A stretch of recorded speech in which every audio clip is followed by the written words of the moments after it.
There were many kinds of silence in the world, but the one that filled the 37th floor of Hansong International Trade Group was the kind that came with power.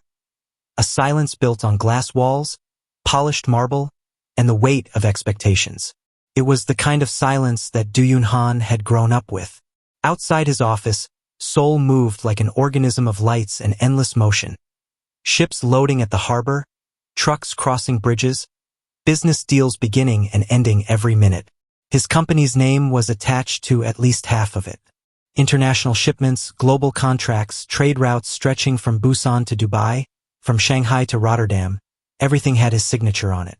Yet none of it felt like something he wanted. It was something he inherited. At 31, Du was the kind of man people admired from a distance, clean-cut, composed, intimidating in the way that wealth often was.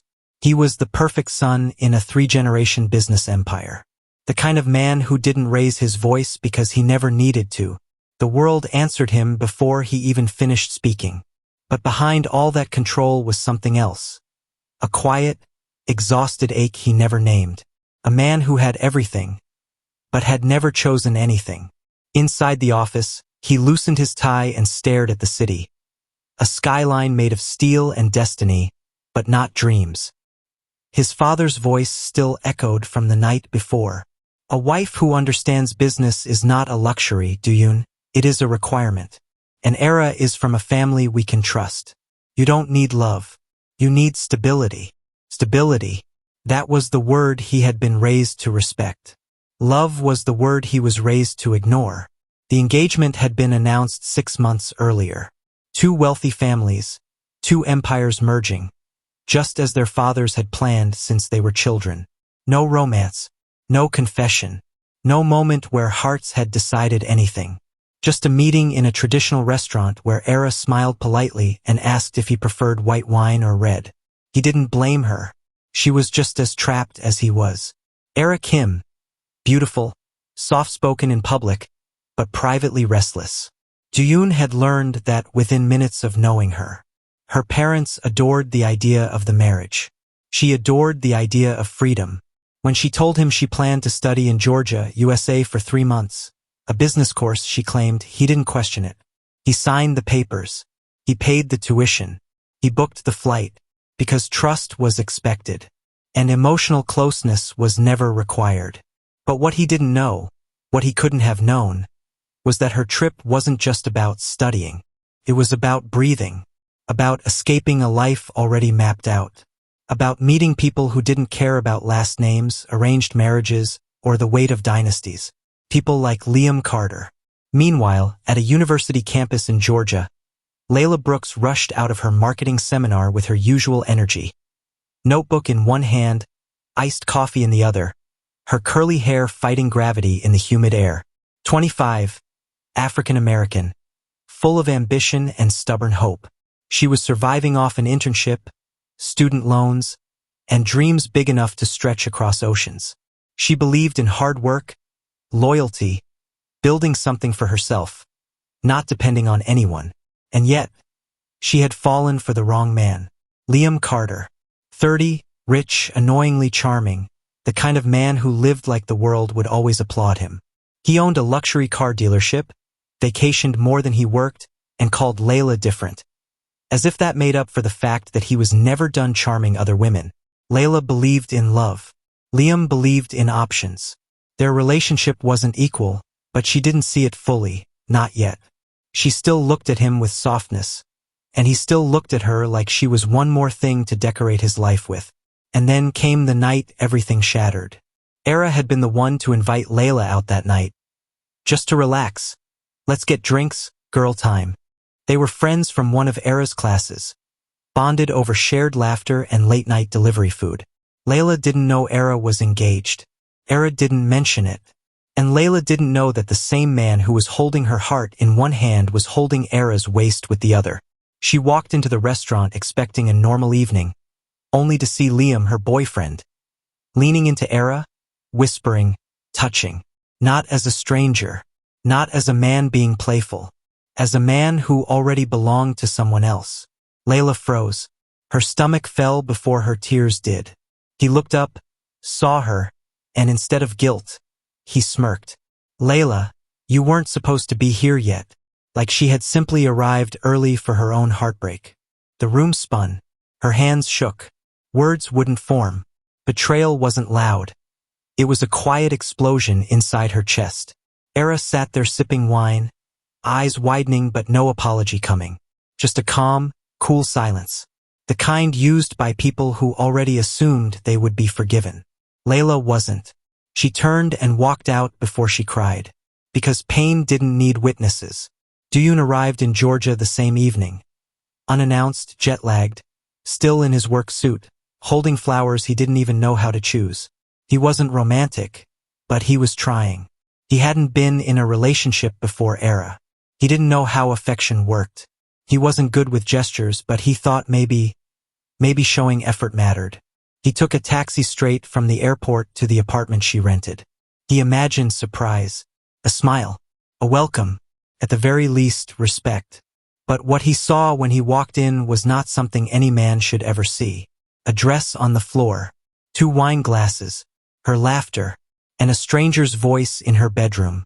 The flowers slid out of his hand. It wasn't rage at first, it was disbelief. A slow, pulsing numbness crawling through him like frost.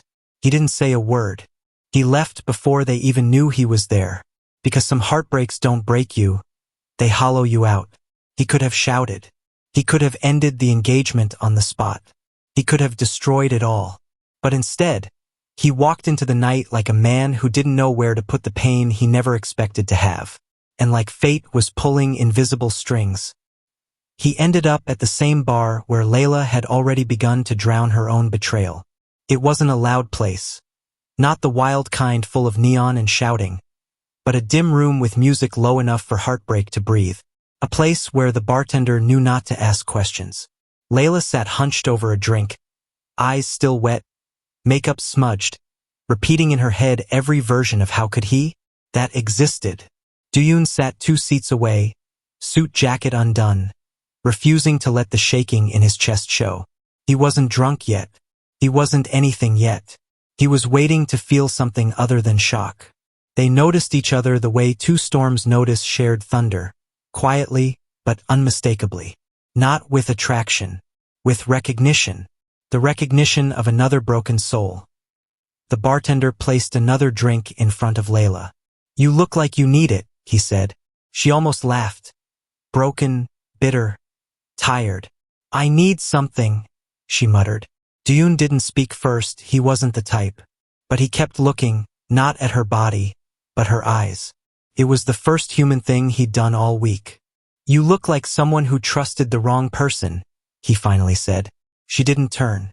She just exhaled. That obvious? Yes. His voice was low, heavy, the kind that held truth without force. And she finally looked at him, noticed the expensive watch, the suit, the cold eyes that weren't naturally cold, they were injured. Let me guess, she said. Yours cheated too? His jaw flexed once. She was never mine to begin with, apparently. That was the moment something cracked open. Not love, not attraction, but understanding. Because sometimes the first spark between 2 people isn't fireworks. The shared pain. That night, they talked. Not politely, not logically, but like strangers with nothing left to lose. She told him about Liam. He told her about Aera. She laughed brokenly. He drank like he was trying to erase memories by drowning them. And somewhere between the 3rd drink and the 4th, she said, I don't understand how people can promise something and just not mean it. Duyun stared at his glass. Some people were never raised to value the meaning of their own words. He didn't realize she was staring at him now, the way a heart recognizes another heart long before the mind does. They got drunk. Not irresponsibly, but desperately, the way people do when they're trying to wash the taste of betrayal off their tongue. At one point, they both went quiet, just staring at the bar counter, breathing the same tired air.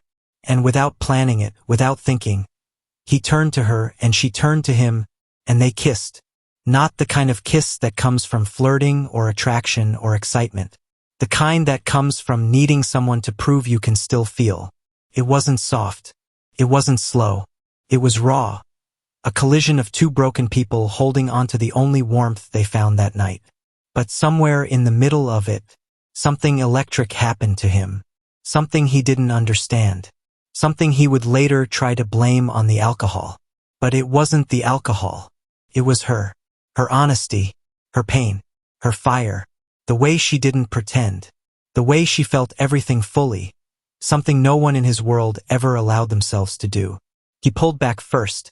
Breath uneven. Eyes confused. Heart suddenly not numb anymore. He didn't even know her name yet. But a part of him already knew. He wouldn't forget her. They had no idea that their lives were already entangled. That their heartbreaks were connected by the same two people. That fate had just placed them in the same room. Because destiny was tired of waiting. They walked out of the bar separately, strangers still on the surface. But something had already begun. And the world they thought they understood was about to unravel. Because love doesn't always arrive gently. Sometimes it begins on the ruins of everything else. Morning had a cruel way of exposing things the night was willing to hide. The sun rose over Georgia with the same casual warmth it always had. But for Laila Brooks, it felt like the kind of morning that arrived without mercy. She woke up with her head pounding, mouth dry, heart swollen from a night she couldn't fully remember, and a kiss she couldn't forget even if she tried. She wasn't in a stranger's bed. Thank God. She was in her own apartment. Shoes still on, bag still on the floor, jacket tossed somewhere she didn't remember. The bar lights were gone, but the feeling in her chest was still there. That mix of humiliation, heartbreak, and something dangerously close to curiosity. She didn't remember the man's name, but she remembered his eyes. The way he looked at her like pain wasn't weakness, just truth. That kiss hadn't been romantic. It had been a scream disguised as a moment. She sat up slowly, pressing a hand to her forehead. Oh God! What did I do? Her phone buzzed on the nightstand. Too early, too loud, too real. The screen lit up with Liam's name. She stared at it, watched it ring, let it stop.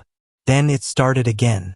This time she answered, not out of hope, but out of the type of anger that stops shaking and starts sharpening. What do you want?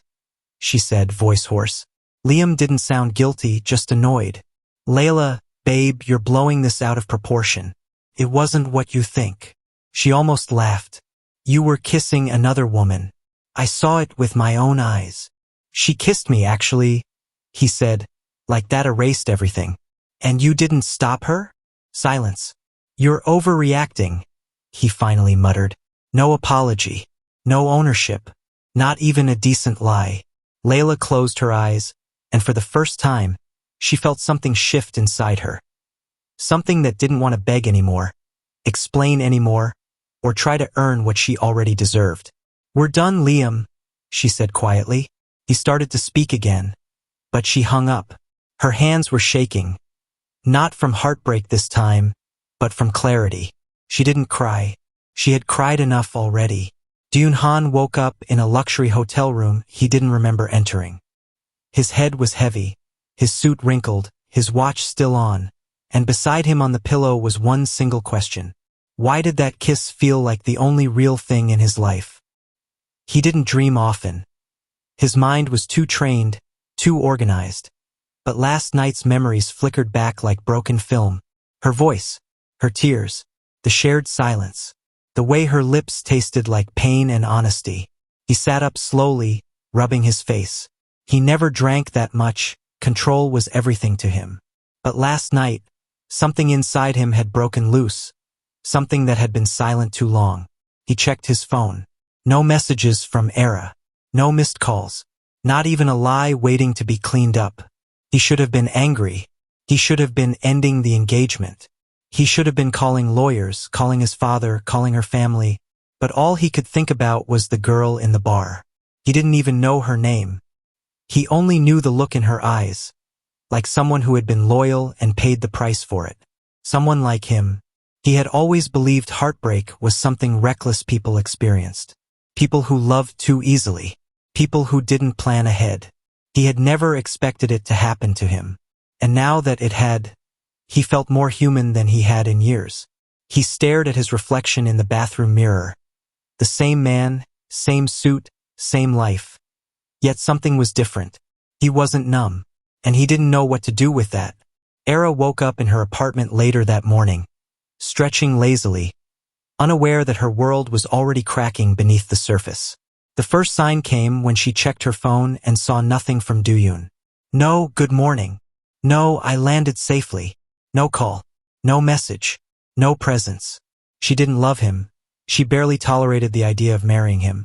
But she expected something from him the same way people expect the ground to stay still when they walk. She texted him. Are you here in Georgia? Why didn't you tell me you arrived? No response. A flicker of discomfort passed through her. Not guilt, not regret, just the feeling of something slipping from her control. She didn't panic. Not yet. Meanwhile, Liam wasn't doing any better. He had expected Laila to cry, scream, throw things, not to end things calmly. Nothing scared men like him more than a woman who finally stopped begging. He sent her texts. We need to talk. Can you just let me explain? Come over. No answer. He wasn't used to silence. Not from women. Not from consequences.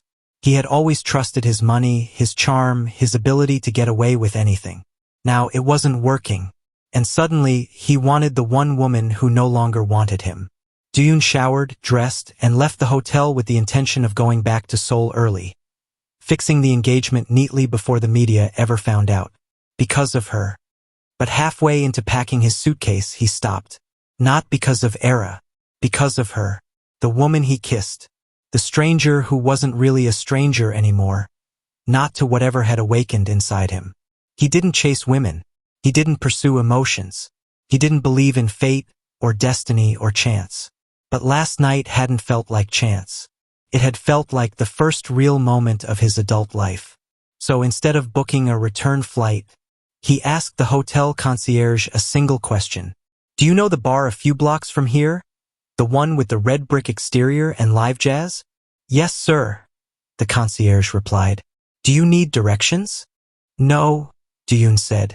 I need the name of the owner. The concierge blinked. Is there a problem you'd like us to report? No, Duyun answered, his voice calm but unshakably serious. I just need to find someone. Laila forced herself into normal routine. Shower, coffee, laptop open, internship tasks waiting. But everything felt like she was doing it underwater. She told no one about the kiss. She wasn't ready to explain something she didn't understand. But as she typed an email to her marketing supervisor, a thought hit her with startling force. I don't even know his name. And yet, she remembered his voice more clearly than she remembered any lecture from the past month. Something in her chest tightened, but she pushed the thought away. She had no business thinking about a man who was probably on a plane back to whatever wealthy world he came from. She didn't believe in unexpected destinies. She believed in finishing her degree, in not repeating emotional mistakes, in putting herself back together even if no one else helped.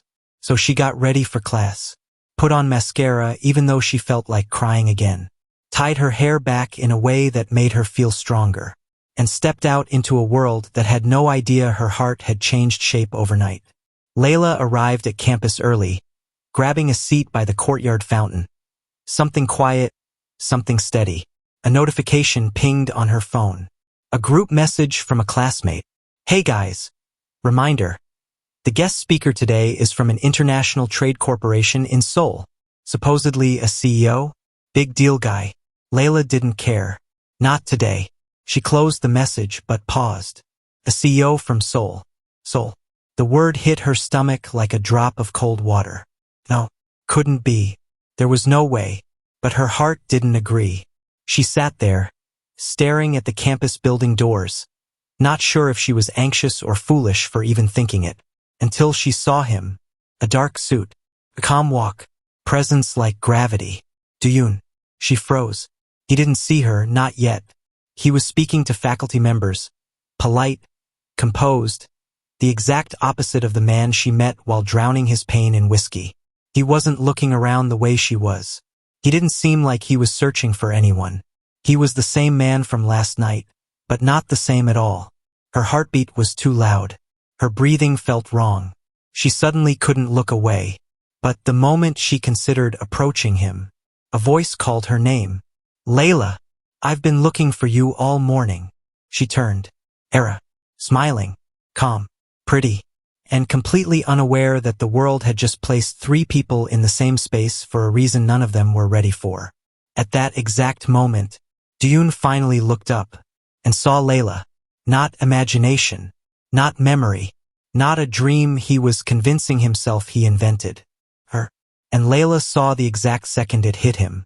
Recognition, shock, something deeper, something he didn't know how to name. Aera followed his gaze and froze because she recognized them both. The past, the present, the consequences, all standing in the same courtyard. Silence dropped like a stone.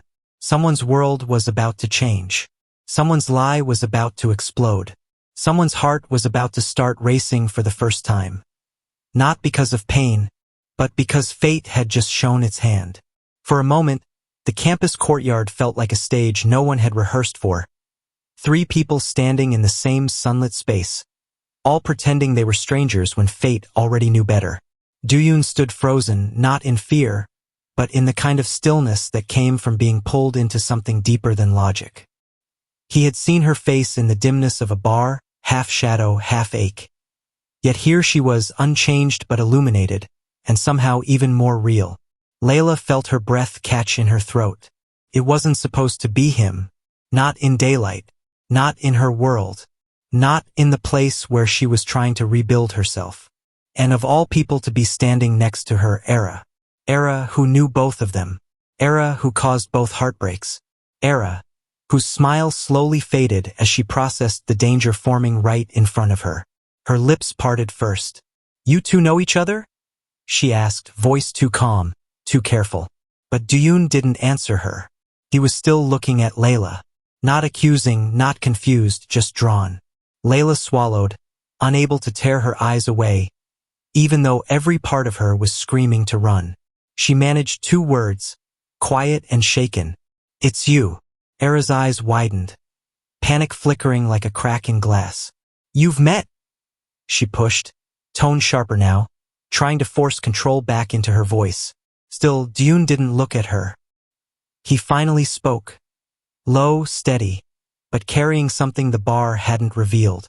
Yes, we've met. Laila's heartbeat thundered in her chest. Aera's fake composure slipped for half a second, and it was enough. Enough for Laila to understand that Aera didn't want them to know each other. Enough for Duyun to realize that something was happening here that he hadn't seen yet. Enough to shift the balance of power in a way that could not be undone. What a coincidence, Aera said quickly, forcing a laugh. Laila is just a friend from my program. I didn't know you'd already met her. Laila didn't speak. Duyun didn't correct her, but he also didn't agree. He finally turned to Aera, voice cool, almost businesslike now. So this is the friend you mentioned before? The one you've been spending time with? Aera blinked, caught. Yes, she said slowly. She's one of them. Interesting. He could hear fear under the politeness. Laila looked between them, still shocked, but her instincts were too sharp to miss what was happening.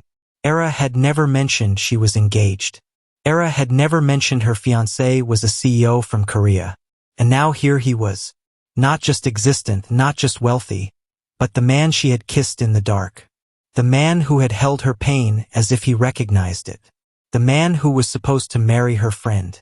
She felt like the ground tilted a little. She finally spoke, voice quiet, but steady. You're the fiancé. Duyun held her gaze. Yes, there was no denial. No explanation, just truth offered without apology, but without arrogance either. Laila inhaled slowly, the puzzle finally assembling in her mind. Aera had lied, not just about Liam but about everything. The friendly girl at school wasn't studying for freedom. She was escaping responsibility. Escaping a man she assumed she could betray and still marry when she wanted. And Laila had unknowingly kissed the man Aera was supposed to love. Except Aera never loved him. And that might have been the most tragic part of all this. Aera jumped in before either of them could speak again. Well, this was unexpected. But we have to go, right? You said you had a meeting, Dion. He turned to her fully this time, expression unreadable. I do, but it can wait. Aera's jaw tightened. Laila could feel the tension snapping thread by thread. The power dynamic Aera always controlled was slipping through her fingers like sand. Dion? Aera said softly. We shouldn't make things awkward. He cut her off. I need to speak with Laila. Alone. Aera froze. That single sentence shifted everything. Not we need to talk. Not later. Not after we leave.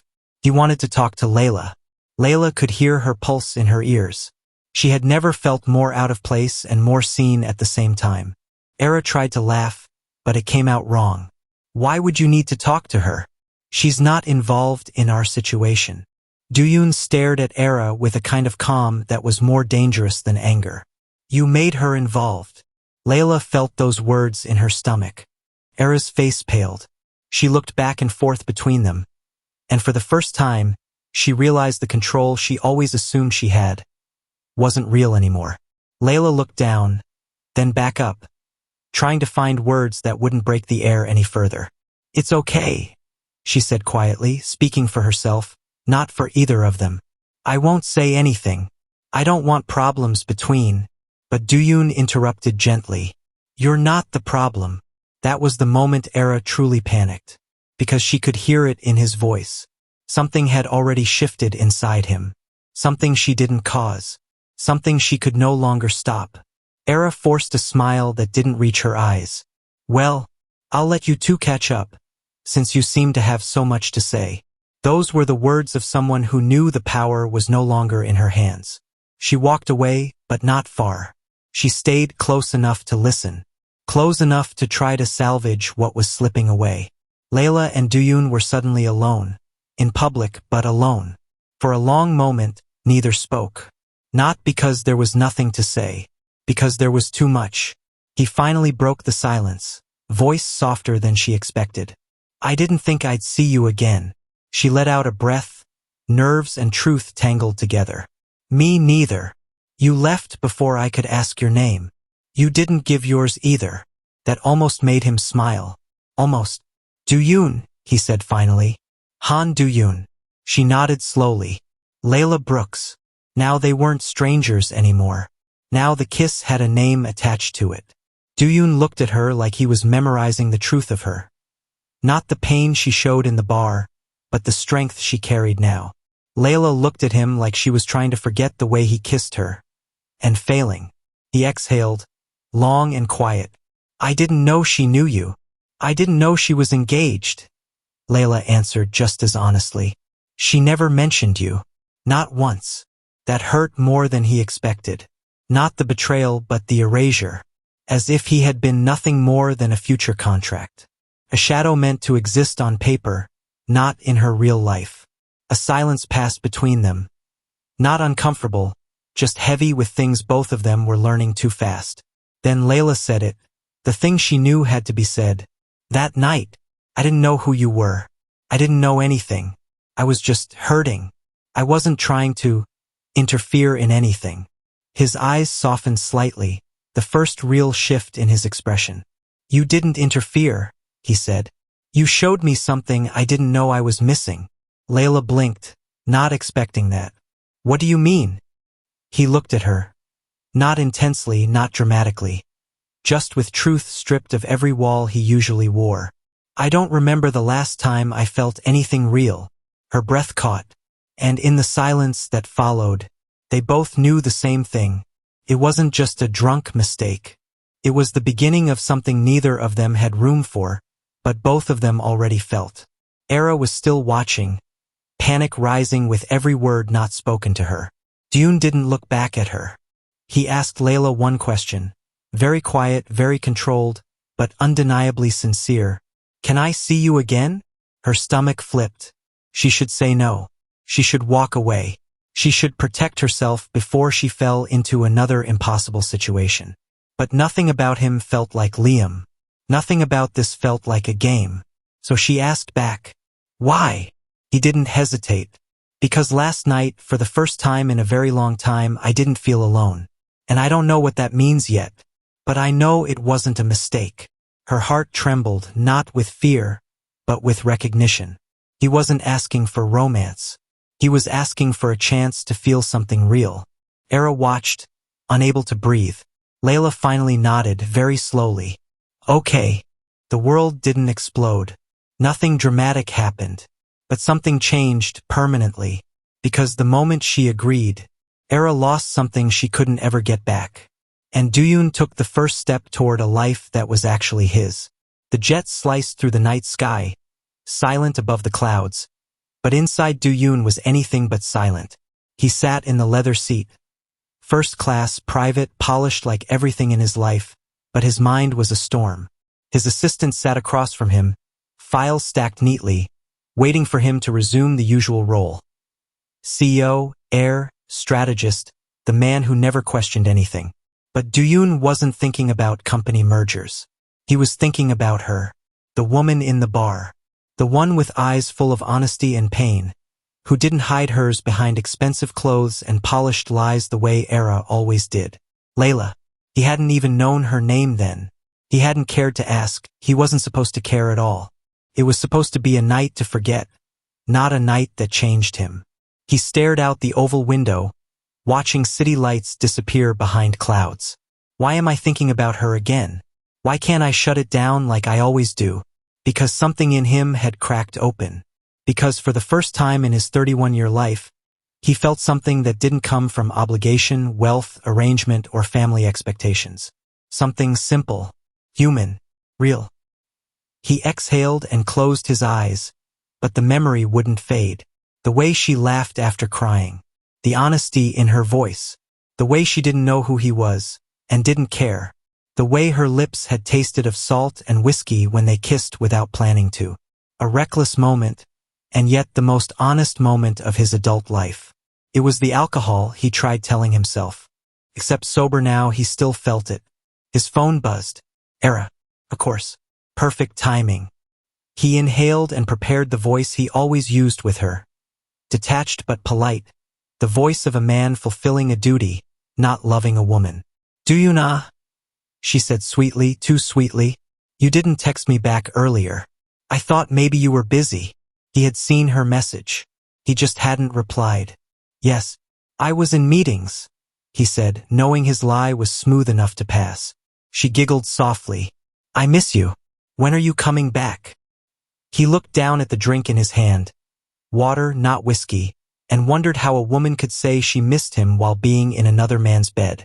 I'll be in Seoul tomorrow morning, he answered. Good, she replied, her voice light but with an undertone of possession. We should have dinner together. We haven't spent any real time together lately. Because you've been busy flirting in Georgia, he almost said. But he didn't. That wasn't the man he was allowed to be. Fine. I'll have my assistant coordinate, he said. There was silence. Aera hated when he spoke like a CEO instead of a fiancé. She wanted his name, his family, his status, but she also wanted him to play the role of a loving partner. She wanted benefits without responsibility. Duyun? She finally said, voice softer. Are you upset with me?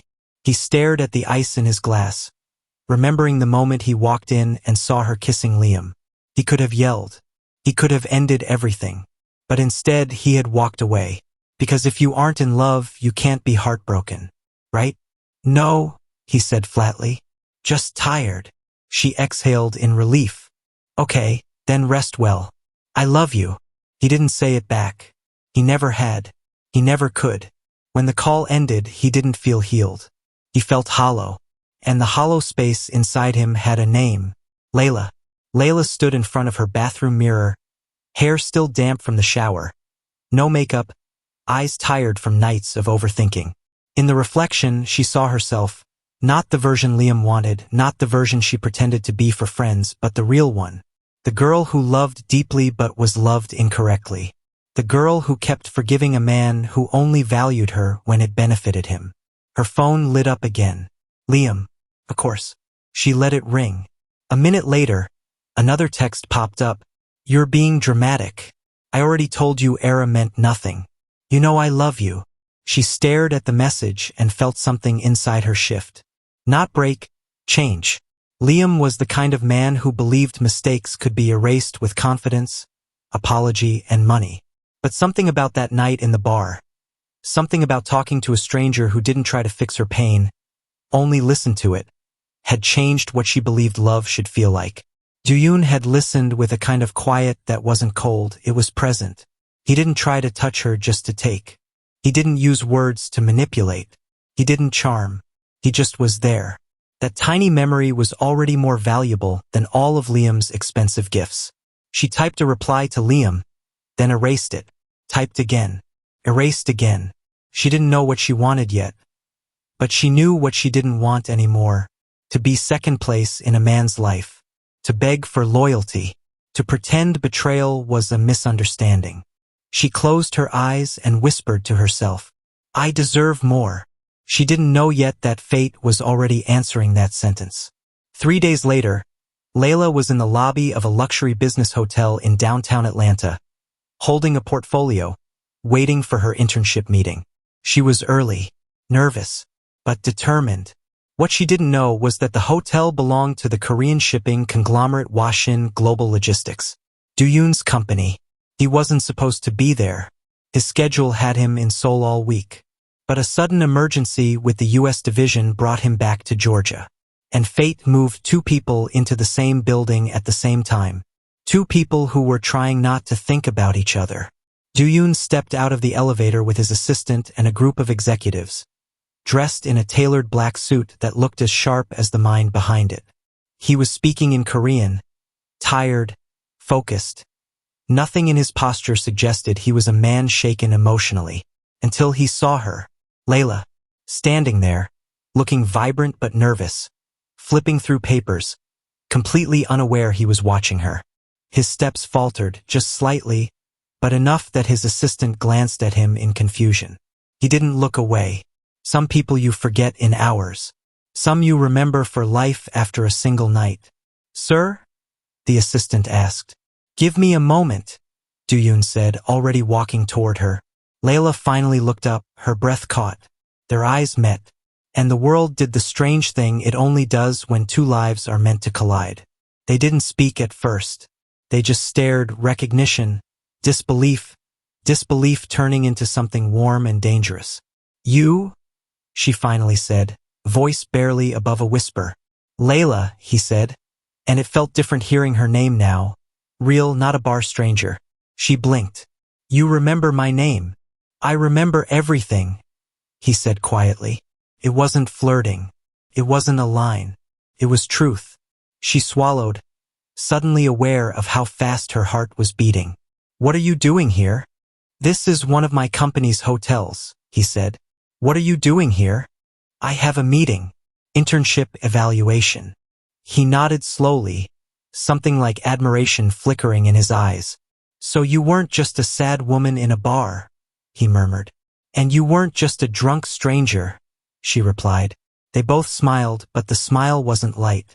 It was charged, like 2 people sharing a secret the world had no right to touch. The silence between them wasn't empty. It was full of things they hadn't said yet, full of things they shouldn't say at all. They talked, not long, 10 minutes at most, but every minute felt like it mattered. She told him about her internship, her dreams of working in marketing, how she wanted to build something real instead of depending on someone else for success. He listened, not like a CEO, not like a man trying to impress, but like someone who saw her. She asked about his work.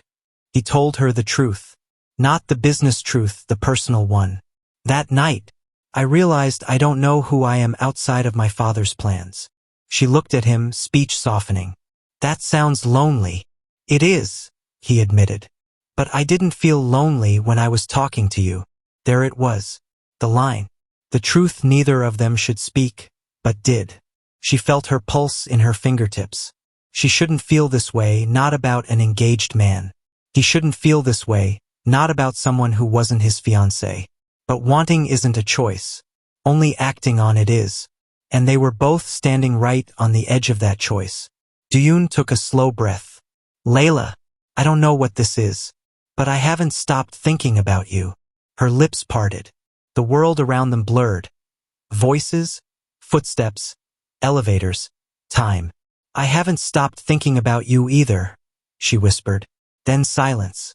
Heavy, beautiful, dangerous. For a moment, just one moment, if either of them moved closer, the whole story would change. But before anything could break that last boundary, do you SSI? Aera's voice. He turned. She was walking toward them, smiling brightly, fake as glass. And Liam was walking in from the opposite side of the lobby, eyes already locked on Laila with suspicion. The four of them were now in the same place. Secrets exposed, hearts frozen, fate no longer subtle. And the story was no longer just emotional. It was about to get messy, very messy. Laila had attended corporate events before, university conferences, marketing seminars, internship mixers, but nothing in her life had ever prepared her for this. The building looked like it had been carved from glass and starlight. 20-foot crystal installations framed the entrance, glowing under sweeping beams of white light that moved like searchlights across the night sky. A red carpet flowed down the steps like a river of velvet, bordered by flashing cameras, reporters dressed in black, and luxury cars lined in a formal ballet of wealth and power. And she was supposed to walk into that. She wasn't even on the guest list, not officially. She was there as an intern assigned to assist the PR team, which meant she should have been in the back, unseen, stuffing press kits and refilling champagne trays. That was the plan. That was safe. But everything changed the moment she arrived. Laila, thank God you're here. Her supervisor, Kira, said, breathless, stressed, and already holding two phones. We have an emergency. Oh no, Laila whispered. What happened? Two of the presentation floor reps bailed last minute, Kira said. Thank you for watching. Episode 1 ends here. Find out more about the story in episode 2 coming up soon. If you enjoyed the story, leave us a comment. Also like, share and subscribe to our channel, and click on the notification bell to get notified whenever a new story is made.